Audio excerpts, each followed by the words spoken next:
ઓમ નમઃ સદેભ્યઃ. ઓમ નમઃ સદેભ્યઃ. ઓમ નમઃ સદેભ્યઃ.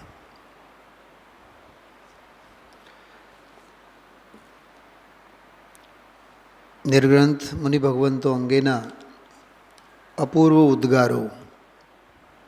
ગુરુ ભક્તિ છે એક પ્રકારે, અને આ ગુરુ ભક્તિ ઉપરના બધા ગદ્યમાં સંકલિત કરેલા અદ્ભુત ઉદ્ગારો નમો લોએ સવ્વ સાહુણમ આ નામે અથવા મૂળમાં અહોભાવના નામે સંકલિત કરેલા છે. એમનો આપણે સ્વાધ્યાય અધ્યયન કરીએ છીએ. એક નવો પ્રકરણ આજથી શરૂ કરશું. 143માં બોલ સુધીની ચર્ચા પૂરી થઈ છે. નવો વિષય અને નવા પ્રકરણનું નામ છે ધન ધન જૈની સાધુ જગત કે તત્વજ્ઞાન વિલાસી હો. જિનેન્દ્ર રસના પુસ્તક લઈ લેજો. 354 પેજ છે, 354, 354માં પાને. 125-150 વર્ષ પહેલાં એક વિદ્વાન થયા ભાગચંદજી. સાચી તો ગંગા યહ વીતરાગવાણી સ્તુતિ પણ આપણે બોલીએ છીએ. એ સિવાય પણ ઘણા બધા, જેમ કે એસે સાધ સુગુરુ કબ મિલી હૈ, એ પદ એમની જ રચના છે. તો પ્રાચીન ભજનો ઘણા બધા દેવ શાસ્ત્ર ગુરુ આધ્યાત્મિક રચનાઓ પદો આવા કવિઓ બધા કરતા. એમની એક રચના છે જે જિનેન્દ્ર રચનામાં સંકલિત છે. ગુરુ ભક્તિના પ્રકરણમાં બીજી સ્તુતિ છે. એની જે પહેલી લીટી છે એને જ આમાં મથાળા તરીકે લીધેલ છે. ધન ધન જૈની સાધુ જગત કે તત્વજ્ઞાન વિલાસી હો. ધન ધન એટલે ધન્ય ધન્ય. ધન્ય ધન્ય છે તે જૈની સાધુ જગત કે. જૈની સાધુ એટલે જૈન સાધુ. ટૂંકમાં નિર્ગ્રંથ મુનિરાજો ધન્ય છે જગતના. એટલે આ જૈન જગતના જૈન મુનિઓ નિર્ગ્રંથ ગુરુઓ ધન્ય છે જેઓ તત્વજ્ઞાનમાં વિલાસ કરે છે.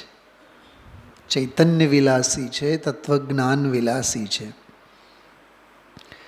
તો આજે 10 બોલોનો આખો એક પ્રકરણ છે, એનો આપણે સ્વાધ્યાય શરૂ કરીશું.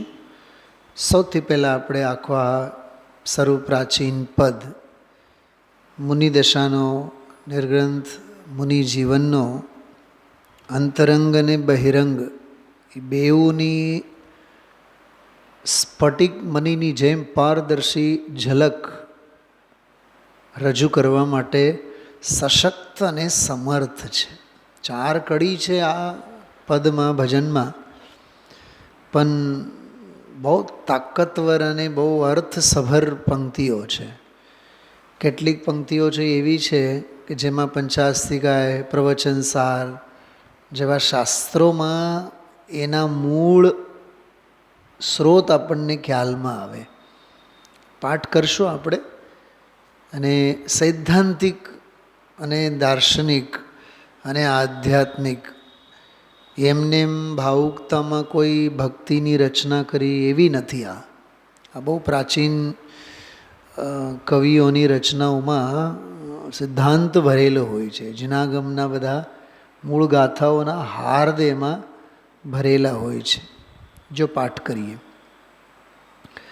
ધન ધન જૈની સાધુ જગત કે તત્વજ્ઞાન વિલાસી હો. ધન ધન જૈની સાધુ જગત કે દર્શન બોધમયી નિજ મૂરતિ जिनको अपनी भासी हो दर्शन बोधमयी निज मूर्ति जिनको अपनी भासी हो त्यागी अन्य समस्त वस्तु में अहम बुद्धि दुखदासी हो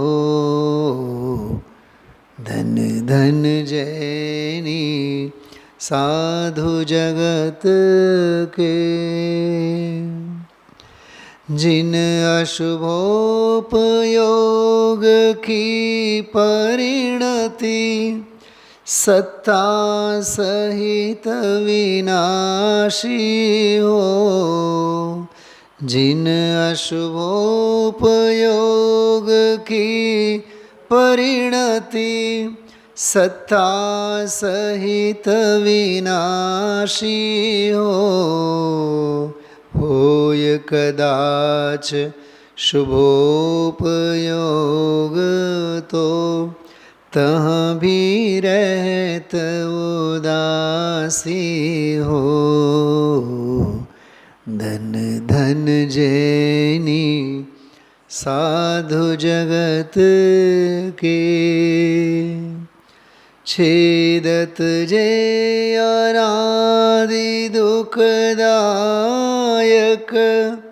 दुविधि बंध की फांसी हो छेदत जे अनादि दुखदायक दुविधि बंध की फांसी हो मोह क्षोभ रहित जिन परिणति विमल मयंक विलासी हो धन धन जैनी साधु जगत के विषय चाह दव दाह बुझावन साम्य सुधारस राशि हो विषय चाह दव दाह बुझावन साम्य सुधारस राशि हो भागचंद पद ज्ञानानंदी साधक सदा हुलासी हो धन धन जैनी साधु जगत के तत्व ज्ञान विलासी हो धन धन जैनी साधु जगत के 5 મિનિટ આપણે થોડીક એની સામાન્ય સમીક્ષા કરીએ. ધન ધન જૈની સાધુ જગત કે તત્વ જ્ઞાન વિલાસીઓ એટલે આ જગતમાં વિચરનારા ત્રણેય લોકમાં રહેનારા નમોલોએ સૌ સાવણમ એ સાધુ જન જૈની સાધુ નિર્ગ્રંથ ગુરુઓ જિનાનુયાયી જિનાનુગામી જિનેન્દ્ર ભગવંતોનું અનુસરણ કરનારા જિન પથ પર ચાલનારા નિર્ગ્રંથ ગુરુઓ ધન્ય ધન્ય છે. 2 વખત ધન્ય ધન્ય કહેવાનો અર્થ એ અનંતવાર ધન્ય છે. કેવા છે કે તત્વજ્ઞાન વિલાસી હો એ તત્વજ્ઞાનમાં વિલાસ કરનારા છે. વિલાસ એટલે રમત એમની રમણતા. ગઈકાલે જે વાત આવી હતી ને કે અતિન્દ્રિય આનંદ પ્રચુર સ્વસંવેદન રૂપ શુદ્ધ પરિણમન એની વાત છે. આ તત્વજ્ઞાનનો વિલાસ ચૈતન્ય વિલાસ. જગતના બધા જીવો મોહ વિલાસમાં કષાયના વિલાસમાં રાગના વિલાસમાં ક્રોધ માન માયા લોભ કશાય ક્રીડામાં જગત મોહ વિલાસ કરે, નિર્ગ્રંથ મુનિ ભગવંતો નિર્મોહ ચૈતન્ય વિલાસ કરે. કેટલો ફેર બેઉમાં, વિલાસ વિલાસમાં કેટલો ફેર. હા, કહે વિચક્ષણ પુરુષ સદા મેં એક હું, અપનો રસ સો ભર્યો અનાદિ ટેક હું, મોહ કર્મ મમ નાહી નાહી ભ્રમ કૂપ હૈ, શુદ્ધ ચેતના સિંધુ હમારો રૂપ હૈ. અદ્ભુત વાત છે. જો પહેલી કડીમાં શું કહે છે કે દર્શન બોધમયી નિજ મૂર્તિ. વાહ! દર્શન અને જ્ઞાનમયી, બોધ એટલે જ્ઞાન, તો દર્શન અને જ્ઞાનમય એવી જે નિજ મૂર્તિ એટલે પોતાનો જે આકાર છે, પોતાનો જે સ્વરૂપ છે, દર્શન અને જ્ઞાન સ્વરૂપ છે, જિનકો અપની ભાસી હો, જેમને પોતાપને એમાં ભાવભાસન થયેલું છે. એટલે દર્શન જ્ઞાન ચૈતન્ય સ્વભાવ સિવાય બીજે ક્યાંય એમને પોતાપનું ભાસતું નથી. ત્યાગી અન્ય સમસ્ત વસ્તુ મેં, જગત માત્રની બધી વસ્તુઓમાં અહમ બુદ્ધિને એમણે ત્યજી દીધા છે, છોડી દીધા છે. જે અહમ બુદ્ધિ કેવી છે? દુઃખદાસી, દુઃખની દાસી છે. આ બીજી કડીમાં એક બહુ માર્મિક પ્રયોગ અહીંયા કાવ્ય સ્વરૂપે છે. પંડિત ટોડરમલજીએ મોક્ષના પ્રકાશકમાં એને સાધુના સ્વરૂપમાં જ લીધેલું છે કે જેમને અશુભોપયોગ તો સત્તા સહિત નાશ પામેલી છે. એવો વાક્ય છે એમાં, જેમને અશુભોપયોગ તો સત્તા સહિત નાશ પામેલ છે એમ, એટલે અસ્તિત્વમાં જ નથી. મોક્ષના પ્રકાશકમાં છે આચાર્ય ઉપાધ્યાય અને સાધુનો સામાન્ય સ્વરૂપ, એમાં એ વિષય લીધેલું છે. અને કદાચિત શુભ ભાવ હોય તો શુભ ભાવમાં પણ ઉદાસ હોય છે એમ. જો અશુભથી તો પરમ ઉદાસ, અશુભ તો છે જ નહીં, પણ જે ભૂમિકા પ્રમાણેનો જે શુભ હોય છે, જેમ આજ સવારે જે વાત કરી હતી ને, અપવાદ માર્ગ અને ઉત્સર્ગ માર્ગ, એ નિશ્ચલ ઉત્સર્ગ માર્ગમાં રાજમાર્ગમાં જે શુદ્ધોપયોગ રૂપ નિર્વિકલ્પ દશા છે, એમાં ધારા પ્રવાહે રહી ન શકે, એટલો પુરુષાર્થ ન ઉપડે, અસ્થિરતાજન્ય રાગ ઉદયમાં આવે તો શુભ ભાવની ભૂમિકા આવે છે, હોય છે પણ હેય છે. સવારે સરસ વાત કરી હતી. હોય છે એ પર્યાયનો સત્ય છે, પણ હેય છે એ એમની દૃષ્ટિની નિર્મલતા છે. હેયપનો દૃષ્ટિમાં છે, હોય છે એ જ્ઞાનમાં, હોવું જ્ઞાનમાં અને હેય હોવું એ દૃષ્ટિમાં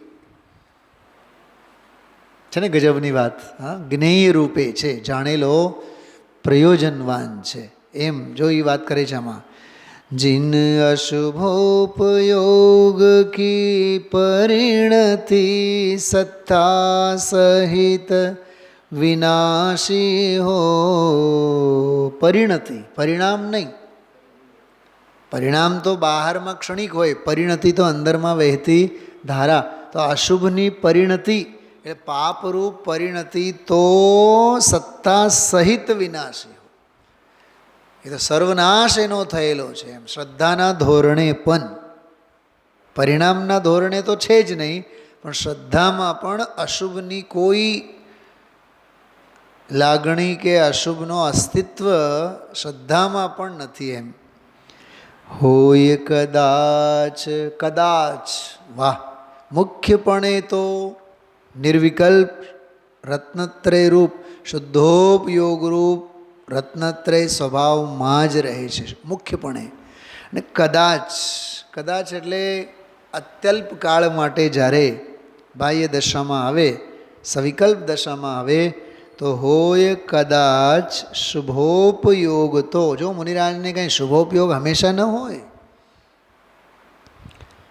વધુમાં વધુ પુરુષાર્થ શુદ્ધોપયોગમાં સ્વરૂપમાં રહેવાનો. 75%, 80% તો સ્વભાવમાં, 10-20% જ્યારે આહારના વિકલ્પો આવે, એટલે પર્સન્ટેજની ભાષામાં હું કહું છું, વધુમાં વધુ 7મા ગુણસ્થાનમાં નિર્વિકલ્પ શુદ્ધોપયોગમાં, પછી અત્યલ્પ કાળ માટે કદાચ કે ને કદાચ કોકવાર, કાયમ નહીં, કાયમ તો પોતાની ચૈતન્ય ઘરે રહે, કોકવાર બહારમાં આવવાનું થાય તો શુભોપયોગ આવે, તહ ભી રહે તો ઉદાસી હો. બોલો, ત્યાં પણ તેઓ, એટલે ત્યાં પણ કેમ કીધું? અશુભ પ્રત્યે તો પરમ ઉદાસ, પણ શુભ પ્રત્યે પણ ઉદાસ. સર્વભાવથી ઔદાસીન્ય વૃત્તિ છે આ. સંયમના હેતુથી યોગ પ્રવર્તના સ્વરૂપ લક્ષે જિન આજ્ઞા આધીન જો. આ સ્વરૂપ લક્ષે જિન આજ્ઞા એટલે શુભોપયોગ, પણ તે પણ ક્ષણ ક્ષણ ઘટતી જાતી સ્થિતિમાં અંતે થાય નિજ સ્વરૂપમાં લીન જો. બોલો, આવી આવી અંદરની અવધારણા સાધકની હોય છે. કેટલી દ્રષ્ટિ એમની ચોખ્ખી હોય છે, કેટલો અભિપ્રાય ઠોસ છે. હા, ધ્યેય કેટલો પાકો છે. ધ્યેયમાં પાકટ આ પરમાત્મા જેવા હોવા જોઈએ, નિર્ગ્રંથ મુનિ ભગવંતો જેવા. હોય કદાચ શુભોપયોગ તો તહ ભી રહેત ઉદાસી હો. ધન ધન જૈની સાધુ જગત કે. ત્રીજી કડીની બીજી લીટીમાં પ્રવચન સારજીની 7મી ગાથાની છાયા છે. મોહ ક્ષોભ રહિત જિન પરિણતિ ચારિત્રમ ખલુ ધમ્મો. ચારિત્ર જ ખરેખર ધર્મ છે. એમાં આવે છે મોહ ક્ષોભથી રહિત આત્માનો પરિણામ જે છે એ સમતા ભાવ છે, એ સાચો ચારિત્ર છે. એને એ ચારિત્ર જ ખરેખર ધર્મ છે. એની આ છાપ છે. છેદત જે અનાદિ દુઃખદાયક દુવિધિ બંધ કી ફાંસી હો. 2 પ્રકારના બંધ, દ્રવ્ય બંધ અને ભાવ બંધ. દ્રવ્ય કર્મ અને ભાવ કર્મ બેઉનો જે દુઃખદાયક અનાદિકાળથી છે એનો છેદ કરે છે. મોહ ક્ષોભ રહિત, મોહથી તો રહિત, મિથ્યાત્વથી તો રહિત, પણ ક્ષોભ એટલે રાગ દ્વેષાદિ કલ્લોલો એનાથી પણ રહિત, જેમની પરિણતિ પરમ વિમલ છે. વિલાસી, મયંક વિલાસી એટલે ચૈતન્ય વિલાસી છે. વિષય ચાહ દવ દાહ બુજાવન સામ્ય સુધારસ રાશી હો. વાહ, શું છે આ પંક્તિનો અર્થ સમજાય છે? દવ દાહ શું થાય? દાહ એટલે શું? અગ્નિ. દવ એટલે અહીંયા દાવાનલ. એક હોય છે વડવાનલ, બીજું હોય છે દાવાનલ. જે વન જંગલમાં જે આગ ચારેકોર ફાટી નીકળેલ હોય ને એને દાવાનલ કહેવાય. હા, તો વિષયરૂપી, વિષયની ચાહરૂપી દાવાનલ. વિચારો, 24 કલાક ગ્રહસ્થોના આપણા જીવનમાં, હા, 8-10 કલાક સૂતા હોય ત્યારે, 12-15 કલાક જાગતા હોય ત્યારે વિષય કષાય રૂપી દાવાનલ ભડકતી હોય છે. આજે મેં આ પહેર્યું, આજે મેં આ ખાધું, આજે મેં આ પીધું. 5 ઇન્દ્રિયોની વિષયોની ચાહના રૂપી દાવાનલ સિવાય બીજું શું છે બતાવો? હા, ખાવું, પીવું, રડવું, ભોગવવું, ઓઢવું, પહેરવું, હા, ઘરેણાં, કપડાં, હાથ, પગ, વાળ, નાક, અંગ અંગમાં અનંતી મમતા. અંગે અંગમાં અનંતી મમતા. પરમાણુ પરમાણુ પ્રત્યે સ્કંદ જેવી મોહની પરિણતિ, મહાસ્કંદ જેવી મોહની પરિણતિ ખ્યાલમાં આવે છે. તો વિષયરૂપી ચાહ, વિષય ચાહરૂપી દાવાનલ અગ્નિ, એને બુઝાવન, એને શાંત કરવા માટે, ઠારવા માટે જેઓ સામ્ય સુધારસ કેવા છે? સમતારૂપી વીતરાગ. સમતા એટલે અહીંયા વીતરાગ રૂપી, સુધા એટલે અમૃત. વીતરાગ અમૃત રસ રૂપી રાશિ એટલે ઢગલા છે. શું કીધું? એ ઢગલા છે. રાશિ એટલે ઢગલા. આજે આવ્યું હતું ને બહુ સરસ, કોક વાર તો ઢગલા થઈ જાય વચનામૃતમાં. કોક વાર તો જેવું છે એવું ને એવું રહે. અપવાદ અને ઉત્સર્ગ માર્ગના સંદર્ભમાં હટ ન હોય જ્ઞાનીને, મારે તો ઉત્સર્ગ માર્ગમાં જ નિર્વિકલ્પ દશામાં જ રહેવું હતું. અને આ અપવાદ અને શુભ ભાવ ક્યાંથી આવ્યા? અરે એ શુભ ભાવ શુદ્ધ ભાવનો સહચર ભાવ છે. એ શુભ પ્રત્યે અશુભની વૃત્તિ કેમ કરે છે? શું કીધું? શુભ પ્રત્યેનો અણગમો છે, એ દ્વેષ છે. આવવા દો, એને જે કરવું હોય, જ્યાં સુધી રહેવું હોય ત્યાં સુધી રહેવા દો. અને તારા હાથમાં ક્યાં છે? ખ્યાલમાં આવે છે? કેટલી સરસ વાત હતી આજે. યા ભાગચંદ પદ જ્ઞાનાનંદી સાધક સદા હુલાસી હો. હુલાસી એટલે ઉલ્લાસી, ઉલ્લાસમાં હોય છે હંમેશા. કેવા છે એ? જ્ઞાનાનંદી સાધક. વાહ! જ્ઞાન અને આનંદના સાધન કરનારા એવા સાધક કહે છે ભાગચંદ. ભાગચંદ પોતે એવા જ્ઞાનાનંદી સાધકના સદા ઉલ્લાસે એટલે એવા નિર્ગ્રંથ મુનિઓ પ્રત્યે ઉલ્લાસ ભાવ ધરાવે છે, અહોભાવ ધરાવે છે. આપણું કયું ગ્રંથ ચાલે છે? અહોભાવ. ખ્યાલમાં આવ્યો? તો જેમ પૂજ ગુરુદેવ શ્રીના મુનિરાજ અંગેના બોલોનો સંકલન અહોભાવના નામે છે. આ પંક્તિમાં તો સ્પષ્ટ ભાગચંદજી કહે છે, અમે એવા જ્ઞાનાનંદી સાધકના પદ પ્રત્યે ઉલ્લાસ ભાવ ધરાવીએ, એટલે અહોભાવ ધરાવીએ.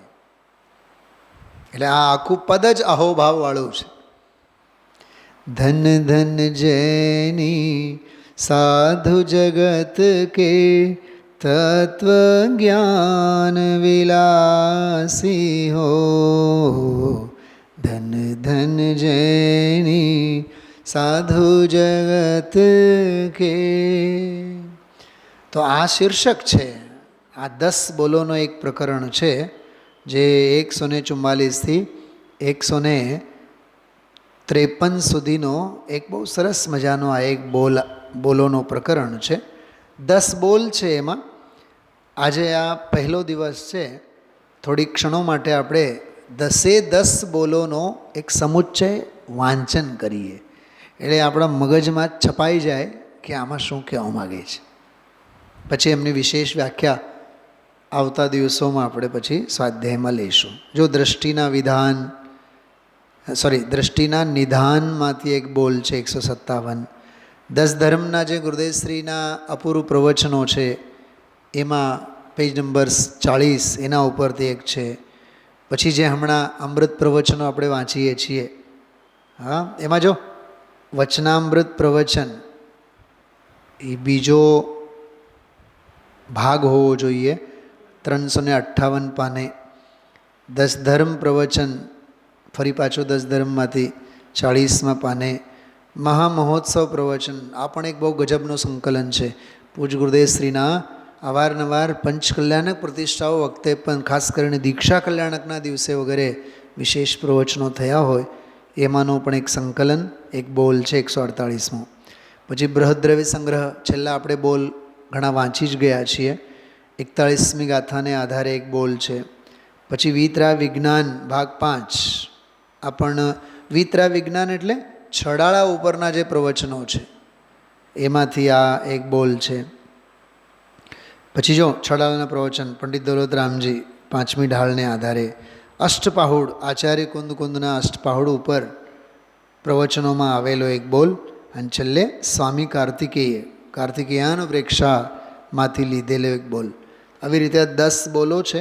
10 બોલોનો આપણે કેવળ વાંચન કરીએ.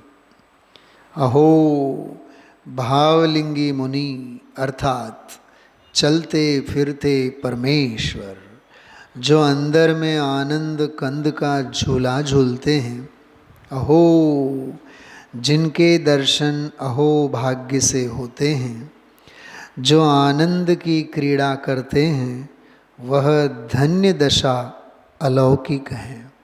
अरे गणधरों का नमस्कार जिसे पहुँचे उस दशा की क्या बात. આ વાત આપણે ગઈકાલે જ કરી હતી. જે સાધુ પદને ગણધરો પણ વંદન કરે. કાલે જ આપણે હજી 24 કલાક નથી થયા. હા, અવારનવાર ગુરુદેવ શ્રી આ ઉદ્ગારો કાઢતા હોય છે. 145માં अहो मुनिवरों को अनेक रिद्धियाँ प्राप्त हुई हों, अवधि मनः पर्यय ज्ञान प्रकट हुआ हो, तथापि अभिमान का किंचित विकल्प भी नहीं होता. કેવો નિરભિમાની વ્યક્તિત્વ છે. 146 આહા મુનિદશા તો કાર્ય કે ભાર રહિત. કાઉન્સમાં લખવું જોઈએ નિર્ભાર. मात्र निज गायक तत्व में ही लीन, अपने ज्ञान आनंद आदि गुणों में ही रमणशील. वाह, शील એટલે સ્વભાવ, રમણશીલ એટલે રમવાનો જેમનો સ્વભાવ. હું તમને એક બહુ માર્મિક પ્રકરણ કહું. 24 તીર્થંકરોમાં એક મુનિ સુવ્રતનાથ તીર્થંકર છે. નમીનાથ પહેલાના, નેમિનાથ પહેલાના નમીનાથ, નમીનાથ પહેલાના મુનિ સુવ્રત. મુનિ સુવ્રતનાથની જે ગુજરાતીમાં વંદના છે ને, બહુ અદ્ભુત છે. મને ઘણીવાર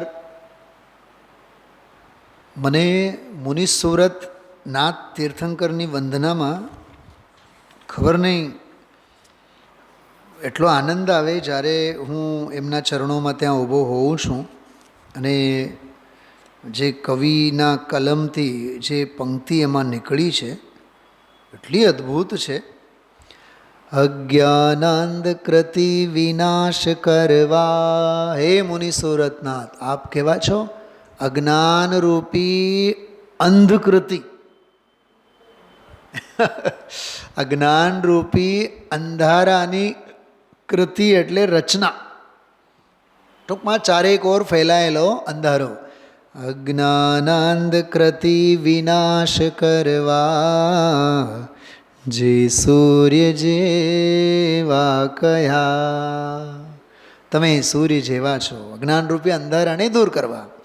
જેણે અષ્ટ પ્રકારના કઠિન જે કર્મો બધા તે દયા. જો તમે બાળી નાખ્યા 8 પ્રકારના કર્મોને. જેની, હવે ધ્યાનથી સાંભળજો, મુનિ સુવ્રત નામ છે, તોડીને બોલો તો મુનિ સુવ્રત. એ સુવ્રત એમાં મર્મ છે. જેની આત્મ સ્વભાવમાં રમણતા. શું કીધું? જેની આત્મ સ્વભાવમાં રમણતા, જે મુક્તિદાતા સદા. જે મુક્તિને આપનારી એવી આત્મ સ્વભાવમાં રમણતા છે, એવા તે મુનિ સુવ્રતેશ. હે મુનિરાજ, તમે એવા સુવ્રતના ઈશ્વર છો. કેવા મુનિ, કેવા તમે સુવ્રતના, સમ્યક વ્રતના, કે મુક્તિને દેનારી આત્મ રમણતા કે આત્મ સ્વભાવમાં રમણતા, એના તમે દાતા છો. શું કીધું? એટલે મુનિ સુવ્રતનું વ્રત કેવું, અથવા મુનિ સુવ્રત સુવ્રતી કેવા, કે મુક્તિને દેનાર આત્મ સ્વભાવની રમણતા તેઓ દે છે, આપે છે, માટે એમનું નામ છે મુનિ સુવ્રત. કોને આપે? કોકને આપવાનો ક્યાં વિધાન છે? પોતાની જાતને લે. તો મુક્તિને દેનારી સ્વભાવની રમણતા, આત્મ સ્વભાવની રમણતાના વ્રતના તમે ઈશ્વર છો, માટે તમે મુનિ સુવ્રત છો.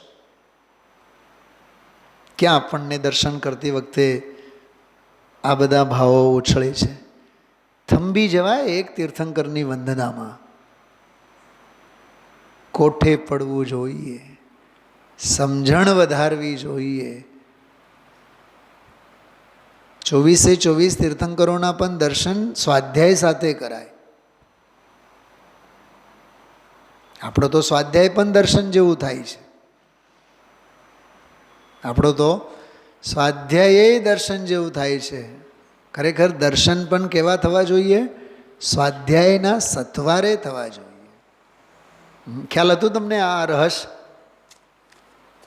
મને તો આ રહસ્ય તો રોજ સ્પર્શે છે. જ્યારે 24 તીર્થંકરોની વંદના ત્યાં અને બહુ ધર્મનાથ ભગવાનની વંદના, શ્રેયાંસનાથ ભગવાનની વંદના. આજે તો મારું ચિત્ત ચોંટી ગયું હતું ચંદ્રપ્રભ ભગવાનની વંદના સાથે. ચંદ્રકાંત મણિ, ચંદ્ર કિરણોને લીધે દ્રવી ઉઠે એમ ભવ્ય જીવોનું હૃદય તમારા શાંત શીતળ વચનો વડે દ્રવી ઉઠે. જોઈએ હાથો હાથ 8મા ભગવાન છે ને ચંદ્રપ્રભ. જેવી રીતે શશી કિરણથી ચંદ્રકાંત દ્રવે છે, તેવી રીતે કઠિન હૃદય હર્ષનો ધોધ વહે છે. વાહ! તમારા ચરણોમાં આવનાર પથ્થર દિલી પણ, પાષાણ હૃદયમાંથી પણ હર્ષના ધોધ વહે. બોલો, ચંદા પ્રભુની વંદના કરીએ છીએ આપણે. ચંદ્રની ઘરે રહ્યા, ચંદ્રકાંત મણિ એની જગ્યા રહી અને સિદ્ધાંત સાધકના જીવમાં આવ્યા. દેખી મૂર્તિ અમૃત ઝરતી, મુક્તિદાતા તમારી, પ્રીતે ચંદ્ર પ્રભજીન મને, આપજો સેવ મારી. વાહ! સેવ સારી કે સેવ મારી, જે પણ હોય આવું છે. આ બધું આનંદ કરવા જેવું છે. સહેજે આ રમણશીલ શબ્દ આવ્યો ને, માટે મને મુનિ સુરતના તીર્થંકર ભગવાન યાદ આવ્યા. તો अपने ज्ञान आनंद आदि गुणों में ही रमणशील तथा निरावलंबन स्वभाव वाली होती है. मुनि को पर्याय में उत्कृष्ट मार्दव धर्म है और वही मुक्ति का कारण है. मृदुता, कोमलता, एना संदर्भ में बात करी. 148. तीनों काल के अनंत संतों का एक ही प्रकार है. ऐसी मुनि दशा हुए बिना कभी मुक्ति प्राप्त नहीं होती. अष्टपाहुड़ में आवे छे, अणग्गो ही मोक्ष मग्गो, नग्न ज मुक्तिनो मार्ग छे. मुनिराज की पर्याय में स्वतंत्रता की प्रतीति शुद्ध जीव तत्व की प्रतीति होने पर होती है. वाह! शू कीधु? मुनिराज की पर्याय में स्वतंत्रता की प्रतीति शुद्ध जीव तत्व की प्रतीति होने पर होती. जो आत्म प्रतीति पूर्वक स्वतंत्रतानी प्रतीति. घणी वार गुरुदेवश्री क्रमबद्ध पर्यायनी श्रद्धानी बात करे कि जेने स्वभाव पकड़मा आवे एने एक समयनी पर्याय क्रमबद्ध छे ई पकड़वा आवे एवं बोलता होय. અને એ પર્યાયનો ક્રમબદ્ધ સિદ્ધાંત જાણનારની દૃષ્ટિ સ્વરૂપ અને સ્વભાવ તરફ ઢળ્યા વિના નહીં રહે. સ્વભાવ સન્મુખ જ થાય. એ ક્રમબદ્ધ પર્યાય સિદ્ધાંતના નિર્ણયનો એ ફળ છે. धर्मी जीव भावना भाता है कि आहा चारित्र दशा किसे अच्छी न लगेगी. जो धर्मी जीव की भावना, हम तो ऐसी चारित्र दशावंत मुनियों के दास हैं. हमें तो एमना दासानुदास छीए. उन्हें हम नमो लोए त्रिकालवर्ती सवसाहुणम कहकर अत्यंत बहुमान से नमस्कार करते हैं. आ धौलाजीनी पंक्ति है. आ वीरसेन आचार्य आવું લખેલું છે. नमो लोए सव त्रिकालवर्ती सव अरहंताणम, नमो लोए त्रिकालवर्ती सव सिद्धाणम, नमो लोए त्रिकालवर्ती सव आयरियाणम, नमो लोए त्रिकालवर्ती सव उवज्जायाणम અને નમો લોએ ત્રિકાલવર્તી સૌ સાહુણમ. એ ધૌલાજી વીરસેન આચાર્ય લખેલી આ પંક્તિઓ છે. ગુરુદેવશ્રીને એટલી સ્પર્શતી હતી એ દૈનિક સ્વાધ્યાયમાં એ એવો જ મંગલાચરણ બોલતા હોય છે. अत्यंत बहुमान से नमस्कार करते हैं. 151. अतीन्द्रिय आनंद में एकाग्र होकर प्रचुर आनंद का अपना वेदन हुआ है, उसको मुनि कहने में आता है. ओहो जो ओहो हो कोक वार गुरुदेवश्री आवा उद्गार काढ़े. 152. जैन मत में अनादि से एक ही मुनि मार्ग है. अभी भी महाविदेह क्षेत्र में यही मार्ग व्यापक रूप से प्रवर्त रहा है. જો માર્ગનો મહિમા, નિર્ગ્રંથ માર્ગનો મહિમા, એટલે એના અસ્તિત્વ પ્રત્યે કેટલી અકાટ્ય શ્રદ્ધા છે ગુરુદેવશ્રીને. છેલ્લો 153.